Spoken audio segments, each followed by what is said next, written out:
जगह के पूरा इंडिया हिलाई, चाहे रूपवा सजाई, चाहे बिंदिया लगाई, चाहे काजरा लगा के सिटी पार्क में जाई। जानो ताहनी सभे के गम कावल चलेलू, जानो ताहनी सभे के गम कावल चलेलू। 52 गज के लहंगा पेन्ही झमकावल चलेलू, 52 गज के लहंगा पेन्ही झमकावल चलेलू। सही में बाबू बहुत अच्छा गेस किए हो। अच्छा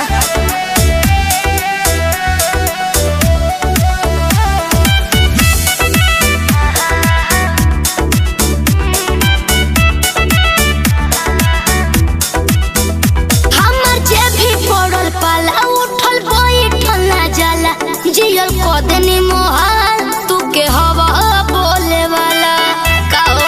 बोला का दिक्कत बा? बहुते सुना सुना ये रसीली ऐसन मरद न मिल। अच्छा जे करबू रिजेक्ट कैसे करब जाके दिल्ली। छोटे लइकन के मन बहलावल करेलू, छोटे लइकन के मन बहलावल करेलू। 52 गज के लहंगा पेन्ही झमकावल चलेलू, 52 गज के लहंगा पेन्ही झमकावल चलेलू।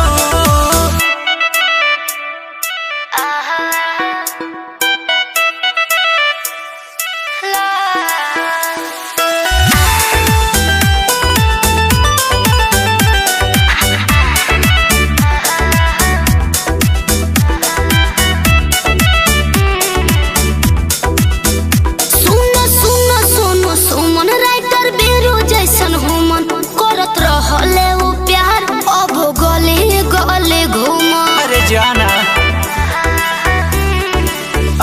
पीछे हटब ना डेरा के बाते रहब फरिया के। बम्बे ब्लू सलून से आनी हेयर कलर करावा के। बबी मान तू बात के हंसावल करेलू, बबी मान तू बात के हंसावल करेलू।